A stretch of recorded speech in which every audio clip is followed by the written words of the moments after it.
everyone feeling? Valid. I myself am very, very tired.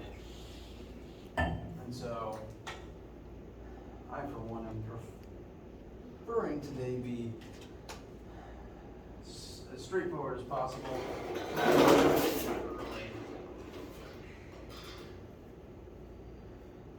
Does anyone have any questions or need anything before we get started today? Alright. Well, as usual, do please interrupt me at any time with any concerns that you may have.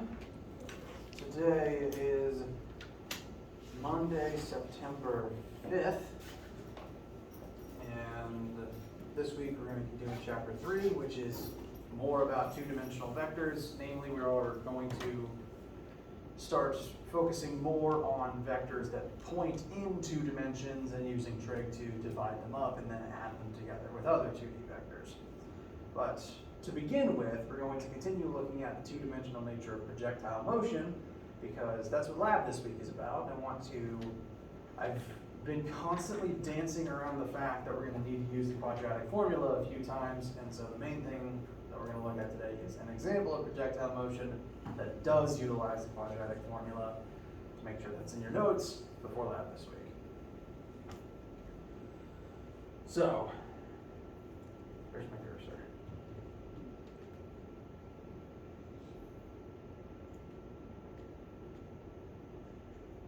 This is the start of the chapter 3 notes. You can follow along on your computers on the Brightspace ones if you wish. We'll dive into two-dimensional vectors now. Well, two-dimensional motion to start with. In the coming weeks, we will further expand 2D motion to include 2D forces as well. So next week will be forces of Newton's laws if the schedule in my head is correct. So, this is mostly a list of highlights from last time that we began discussing on Friday. The motion in one axis does not directly affect the other axis. The example we looked at is the case of an object that is thrown up and to the right at the same time, and as it moves through the air, it will accelerate in the vertical axis as it would normally do while falling straight down, but that has no effect on the horizontal velocity given to it as I throw it. The two movements, the two motions, both happen separately at the same time. And combined, they form the parabolic shape associated with projectiles.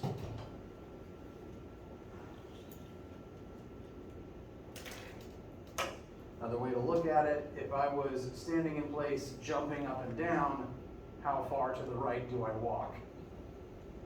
I don't. They're completely separate. So we're going to continue the trend of looking at the different axes in a question completely separately. We are going to have to occasionally start listing out, like when we're working questions and looking at lists of variables, we'll have to note what axis each variable is in, and furthermore, is it positive or negative within that axis. Make sure that everything is kept organized, because you can't add an x directly to a y unless some weird formula tells you.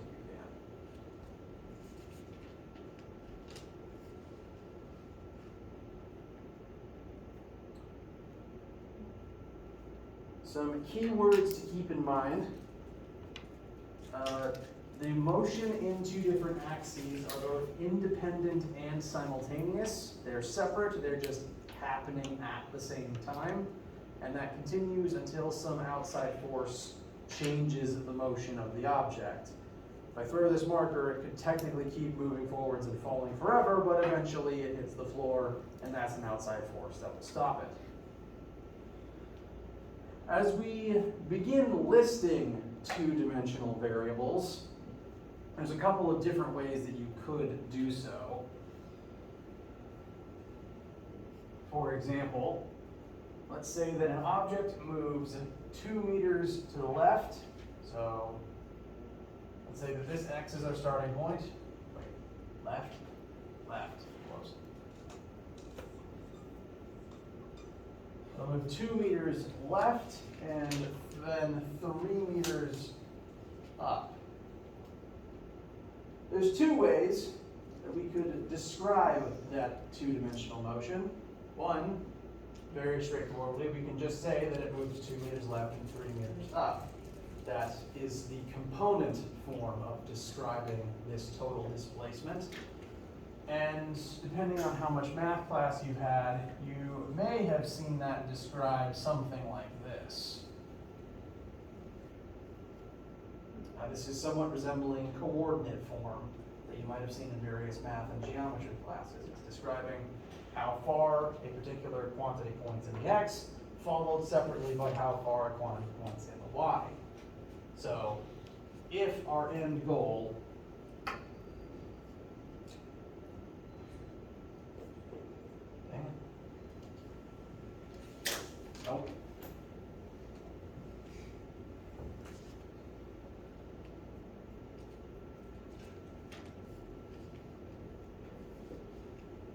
If our end goal is to describe the hypotenuse of this triangle, we want to describe how far, like your total end displacement from start to finish, you could accurately describe that like this in its component form. And doing so will occasionally be very useful when it comes to adding vectors, which we'll be doing during this week. Although I will note that there's a small inconsistency in my notes. That the two horizontal to the left does technically point in the traditionally negative direction, which is the sort of thing you would need to be sure to note.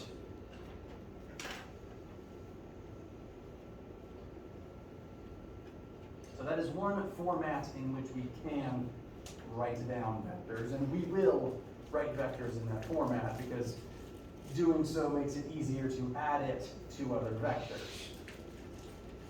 The other way in which you can describe, again, the hypotenuse of this triangle is in, I guess you could call it vector form, or I guess hypotenuse form.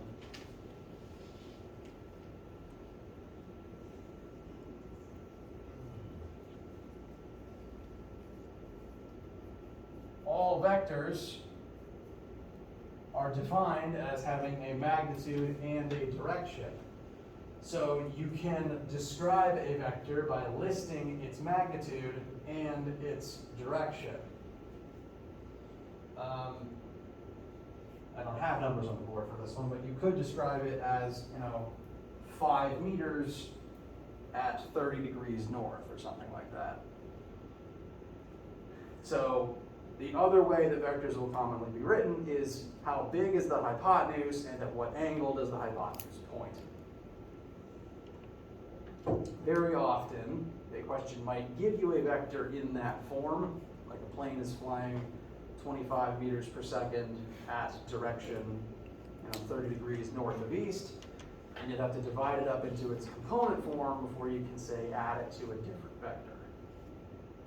We did some work with the trig and the component forms for that on Friday.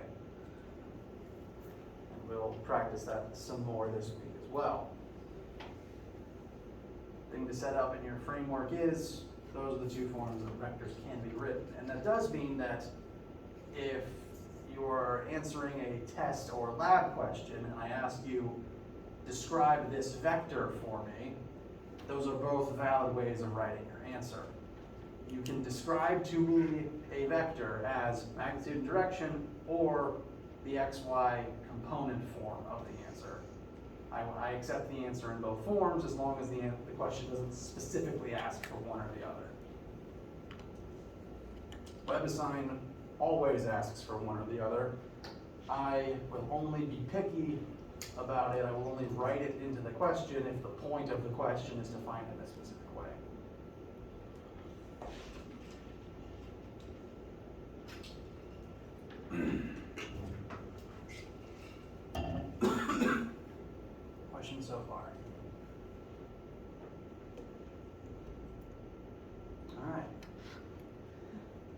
the main thing that I want to make sure to look at today, where did I put it?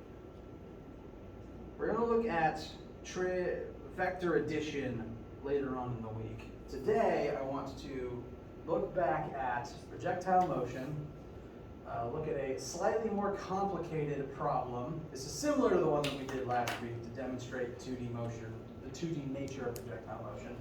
But this one has an extra complication in it.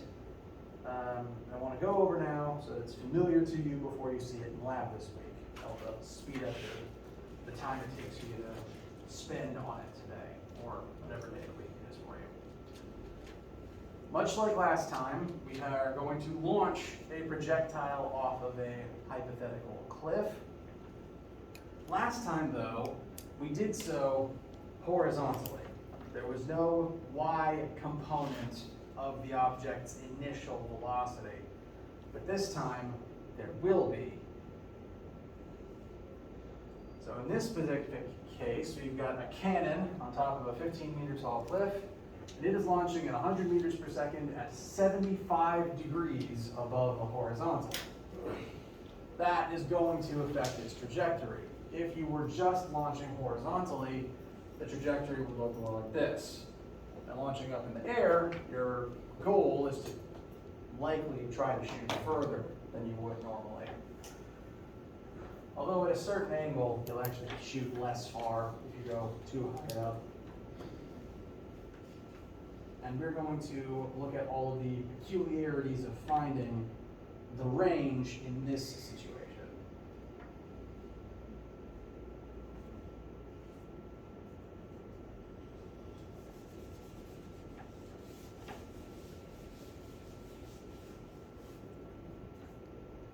Questions so far?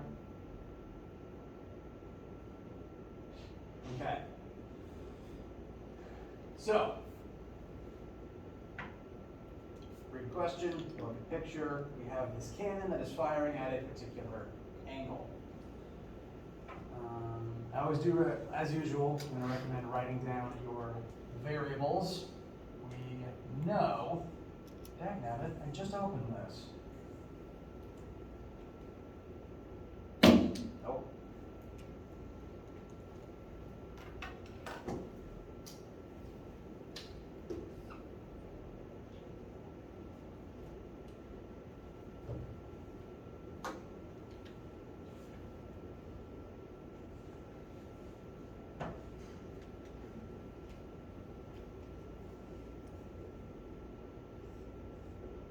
Delta x is the thing we are eventually wanting to solve for. We want to know how far away from the cliff the cannonball is going to land in the x-axis. So the x displacement from here to here.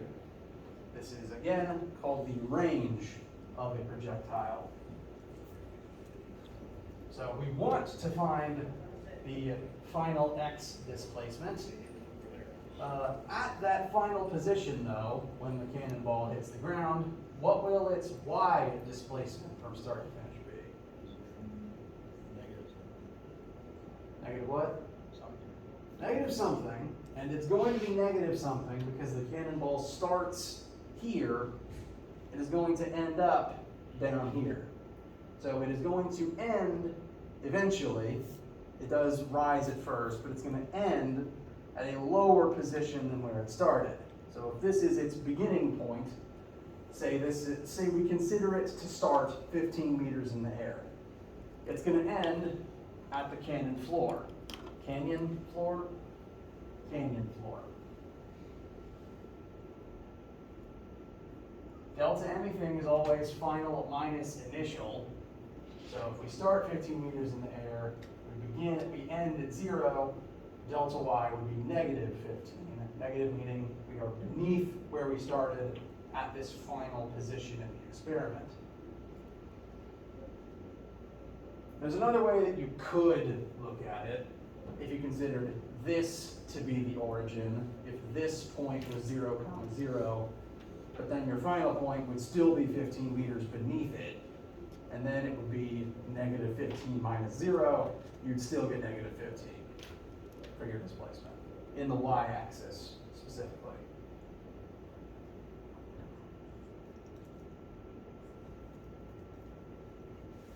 Sorry, I usually only underline the stuff we're solving for.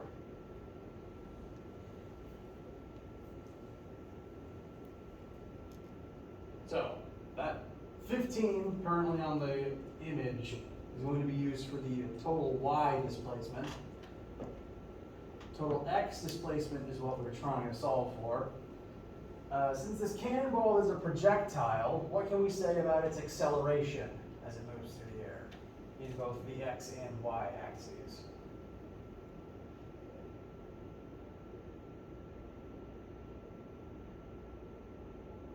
Can you ask that again?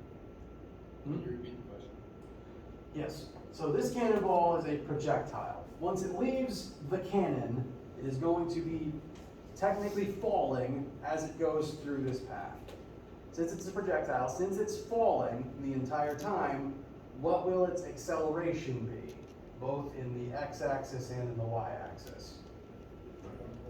Negative 9.8 meters. All right, and which axis is that true in? The y. Very good. So, acceleration y, whoops, it's going to be negative 9.81 meters per second squared. It is utterly inconsistent whenever I decide to remember the one. Please don't think there's a rhyme or reason to that. And what would the x acceleration be? 100.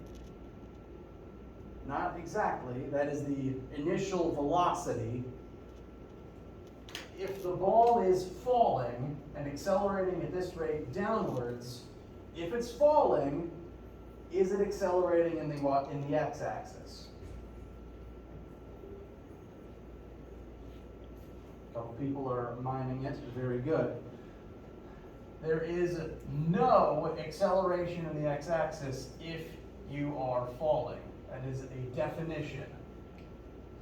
This is a projectile. All projectiles are actively falling, even if they're rising. That categorically means this is the y acceleration, this is the x acceleration. That is an assumption you can freely make for any projectile on planet Earth.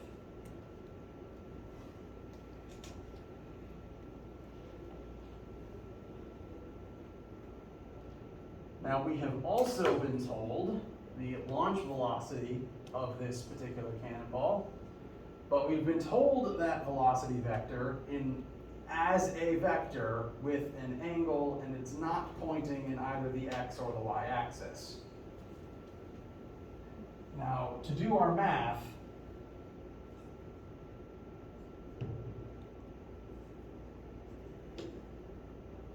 we need to know the x and y components of that vector. We're not allowed to take the 100 itself and put it in either of these positions, because a piece of that 100 is in the y, and a piece of that 100 is in the x. So we just have to break down that vector using trigonometry.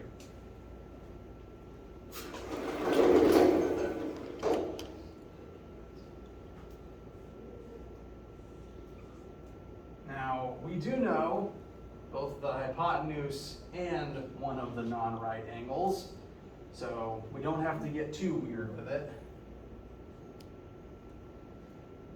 Any of our trig identities should be able to tell us what the x and y legs of this triangle are. Once we have those legs, those will be the components that we can use in either our x or y math.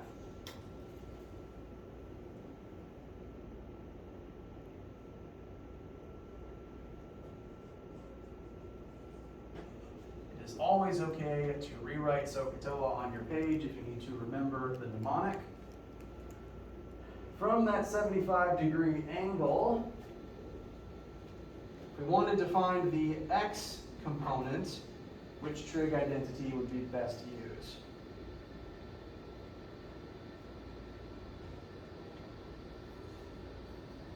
Cosine. Very good. The CA part, cosine of whichever angle we're looking at, cos of 75, is going to equal the adjacent leg to that angle divided by the hypotenuse of the triangle. The adjacent leg is always the one touching the angle that isn't the hypotenuse. So from the perspective of the angle we were told, the x leg is touching it. That's going to put the x leg as the A in the cosine formula, and the hypotenuse is the slanted line, which will be the initial velocity of 100.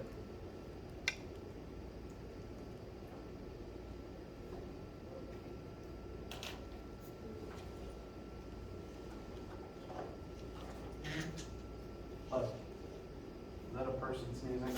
No, that was my. Okay. I second guessed myself as soon as I said it. In my house, my wife and I will bless like literally everything that includes sneezes and coughs and hiccups. So now if I hear anything that sounds like a human made the noise, I just say bless you automatically.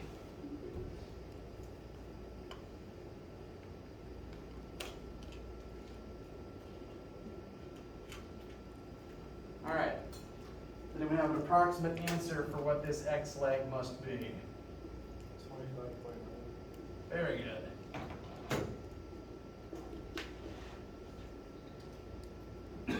25.9 meters per second in the positive x direction. If we wanted to look at the triangle to see if that made any sense, again, I like to help develop a sense of scale so that you can check for yourself if your answers feel right or not. Looking at the shape of this triangle, the x leg should be smaller than the y leg. So geometrically, this seems to work. This seems to fit. To find the y leg, which trig identity would you like to use? Sine is the one that I would recommend. So sine of our 75-degree angle is going to be the opposite leg. From this perspective, the opposite will be the y. It's the one that it doesn't touch, divided by, the hypotenuse. And we can find a similar answer through that one. I will go ahead and say that now that we've found what the x leg is, tangent could work. Tangent wouldn't work if you started with it, because TOA, tangent of your angle, equals opposite over adjacent. And that would be the two legs, and none of them would be the hypotenuse. So to begin with, we didn't know either of them, we couldn't use tangent. So you'd have to use one of the other two first if you wanted to use tangent. Typically, you could find, say, VIX and then put it in here to solve with tangent. I usually recommend sticking with the numbers the question gave you over your own whenever possible, just in case you made a mistake somewhere, even if it was just a rounding error. And so in this specific situation, I would recommend cosine and sine, because those both use the 100th question gave you. But that's just a preference of mine. Tangent would work as long as you find one of the other ones first.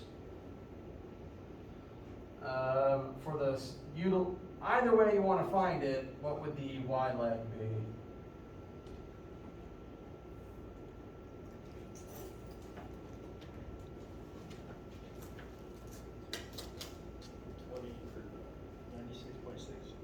Yes.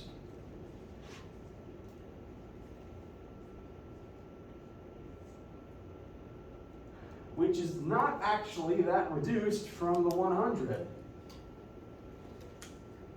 So this thing is shooting up almost as fast as it was to begin with, upwards, strictly speaking. So, or to hazard a guess,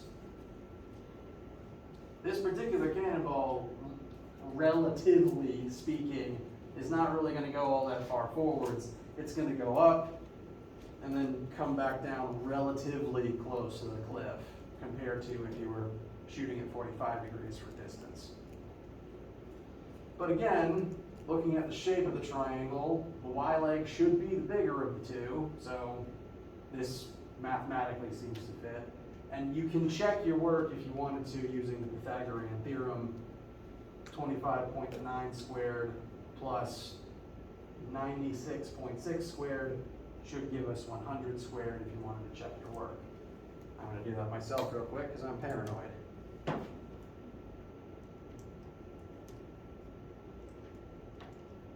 Yes, it does. I got 99.9, which is close enough.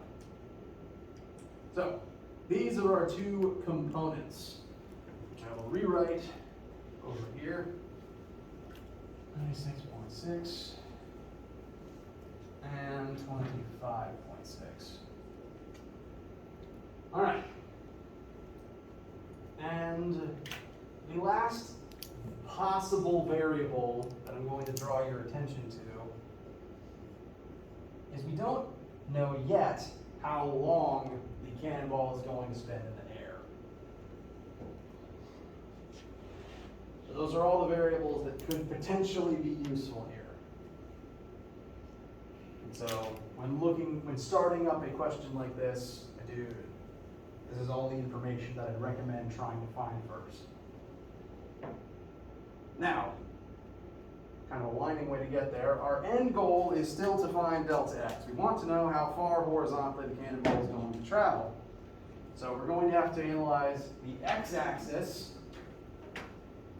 What formulas could potentially tell us displacement in the x-axis?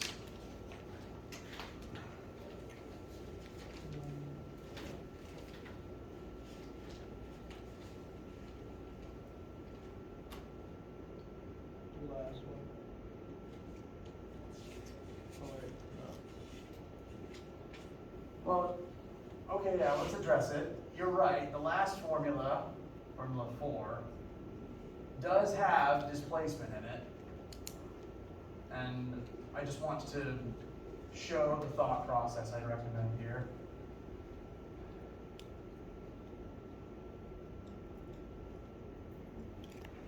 So, if you were to look at this one to try to find our x displacement, we'd run into an issue immediately because there's 0x acceleration, which means you'd be multiplying delta x by a 0 and then it immediately stops working. Furthermore, since there's no x acceleration, the final x velocity and the initial x velocity should be the same thing, which would just be another 0 ultimately, because you've got it once on this side, once on this side, you subtract it over, and then you just get 0 equals 0. So I guess mathematically it works, it just doesn't tell us anything. So it's good to look over your formulas, and it's good to think critically about why one might not work. So I'm glad you mentioned it.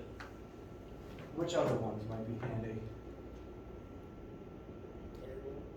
Third formula, delta x equals vix times t plus 1/2 axt squared.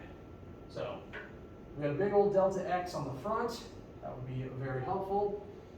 To solve for it, we'll need initial x velocity, which we have found. We will need x acceleration, which we've determined to be 0, which means you're allowed to do this in your own notes.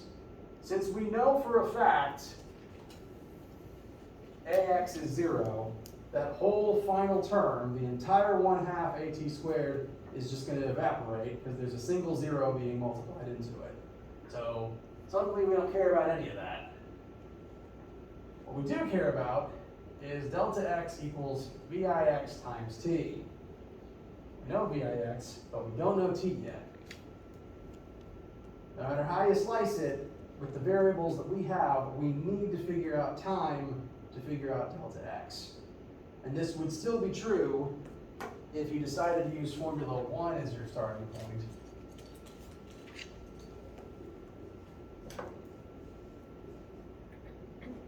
Because weirdly, fun fact, Formula 1 is a simplified version of Formula 3. Again, I mentioned that Formula 1 doesn't work when you're accelerating. So basically, Formula 1 is someone canceled out the term with the A in it, was left with this, and then rearranged it. So Formula 3 is a more generalized version of Formula 1. Whichever one you write down we're going to need t. Which is why I wrote it up here. We're going to have to figure out t before we can figure out delta x.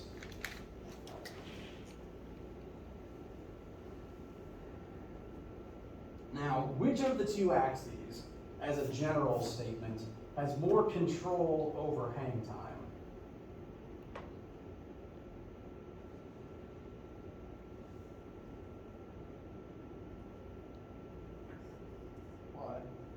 Y-axis. If you want something to stay in the air longer, you either need to launch it from higher up or launch it faster upwards. So vertical components tend to control time spent in the air more so than the x ones do. They're still connected. Hang time, vertical determines hang time determines how far you can go on the x-axis, but, so they are connected, but what that means is we're going to need to look at the y variables to figure out what time is before we can find this last case.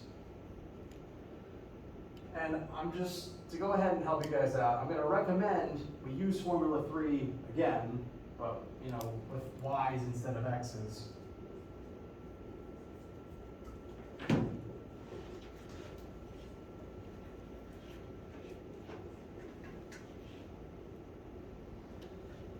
The reason being, we know our y displacement, we know the y location we start and end. We know our initial y velocity, and we know our y acceleration. T is the only thing left in this particular equation. The only downside is this is find the time we'll have to do a quadratic. Because there's no zeros here, nothing cancels, we have to deal with all of the t's. To demonstrate my point, I'll fill in all these variables to show you.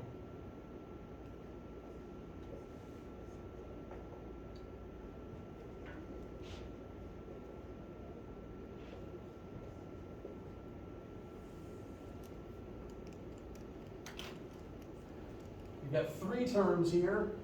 One of them has a variable squared, one of them has a normal unsquared variable, and one of them has none of that variable. We can arrange this into the classical quadratic form.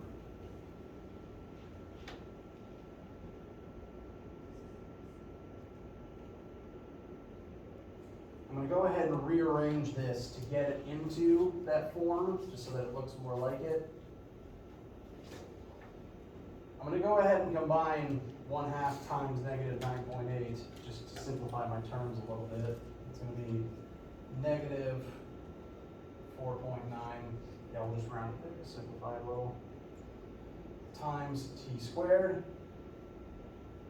Second term is going to be the one with a single t in it. And I'm going to go ahead and bring this negative, I'm going to add 15 to both sides. And doing this,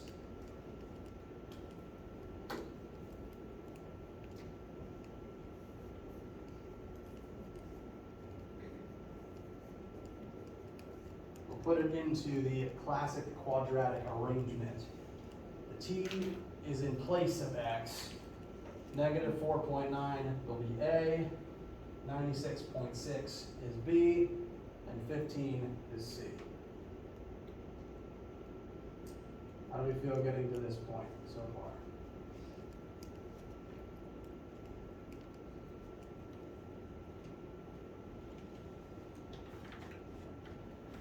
For some reason my x's look like y's.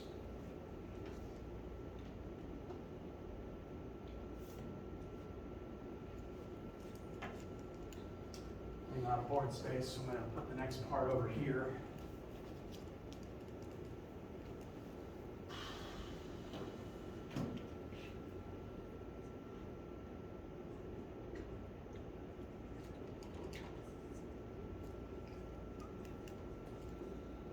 Now, you may have strategically blocked memories of quadratics from your memory, depending on your relationship with math, and I don't blame you.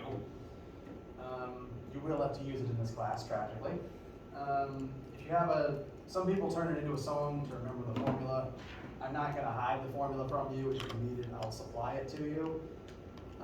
Basically, if you can arrange a formula into that form, you can plug A, B, and C into this, and that will tell you what two values x need to be for that equation to be solvable. So feel free to write this in your notes if you need it. Again, we're using t instead of x. T is the unknown variable, which is what x represents. So in this case, t will be equal to, b is the term with a single t next to it, so that'll be negative 96.6 plus minus square root of 96.6 squared minus 4 times negative 4.9 times 15 all over 2 times negative 4.9.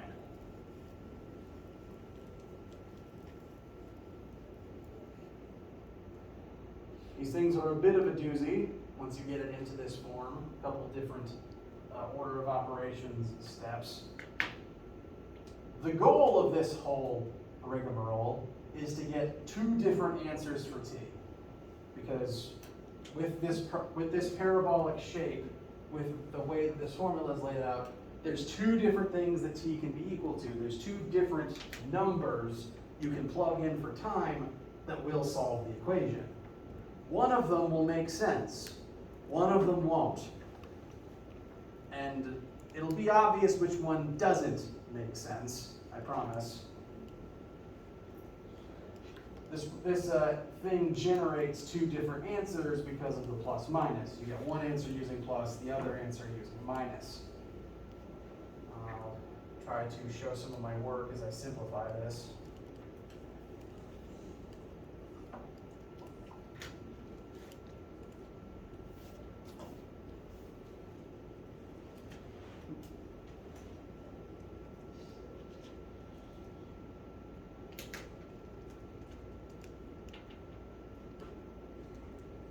I do recommend writing all of your work down. Some of your calculators may have a quadratic module in them. That's all well and good. My old calculator's quadratic module stopped working, so I had to start doing it by hand. So part of me doesn't trust the machines to do it because of that reason. If you are doing it by hand, I recommend writing down every single step to make sure that all of your numbers make it in correctly.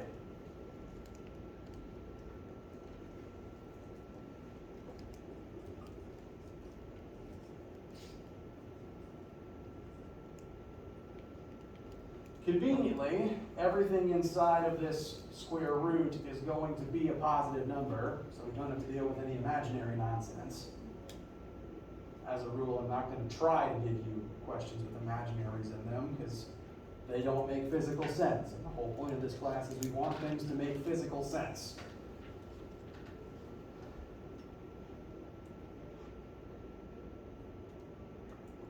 You don't have to change anything in your work. I'm just going to add these two numbers together real fast.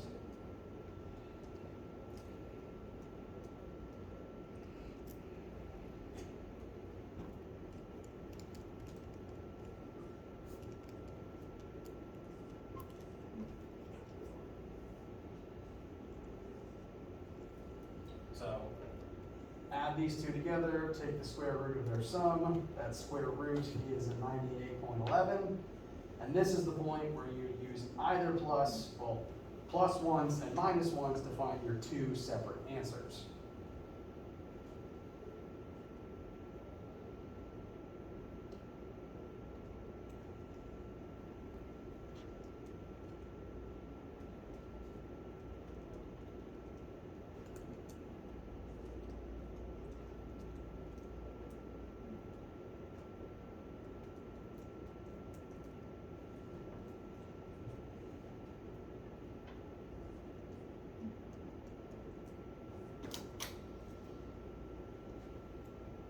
Please let me know if your math differs. My two answers are negative 0.15 and positive 19.9, basically. How's that feel? How does getting to this point feel? You're allowed to not like quadratics. Frankly, I still don't care for them. Quadratic will always give you two answers. And again, we want things to make physical sense in this class. Everything, you should be able to apply a real world logic to all of these examples.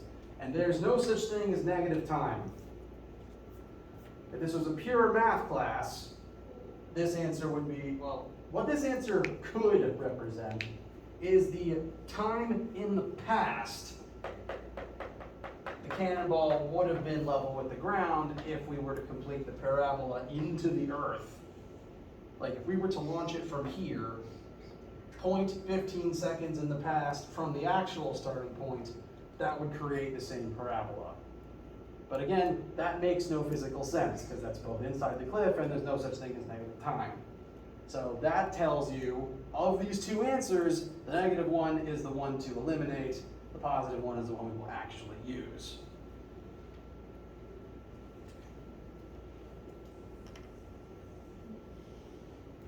So after all that rigmarole,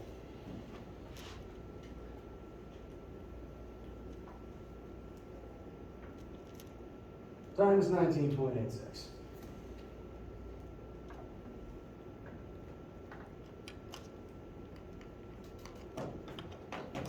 Now that we have that, finding range is as simple as multiplying time by your x velocity, which would give you a pretty big number, actually.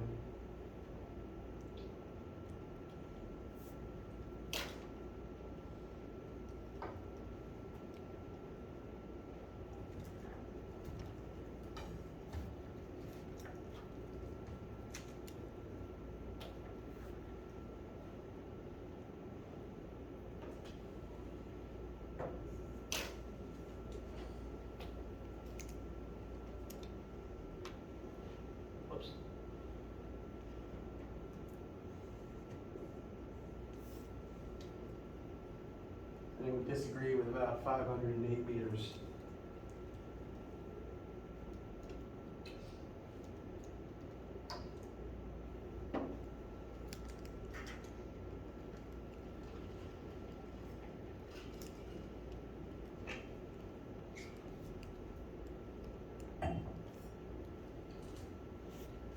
How do you feel?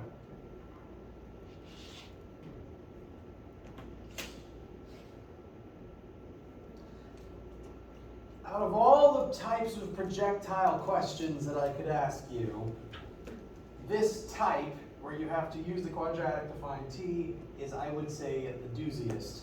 If I was writing test questions, this would be, if not the hardest one, the one meant to take longest, one of the two meant to take the longest, just because of the time it takes to get through this thing. On my tests, it was usually like 110 points worth of question spread out across 8 or so questions. This would be like one of the two 20-point questions that are like, the point of the question is, it takes this amount of time to get through it, but you can still get half credit by just listing all that stuff at the end. And the setup of launching at an angle and ending at a different height and you don't know time, that's the hardest version of this. And now you've got the hardest version of it in your notes. So this is the framework to use. If you are launching anything at an angle, you end at a different height from where you started, and you don't know what t is yet. Which again, is one of the things we're going to be doing in lab this week. So keep your notes on hand. Questions? All right. Do come to lab this week. Let me know if you need anything. Wear closed-toed shoes to lab because I don't want a marble landing on someone's toenail. And have a good day.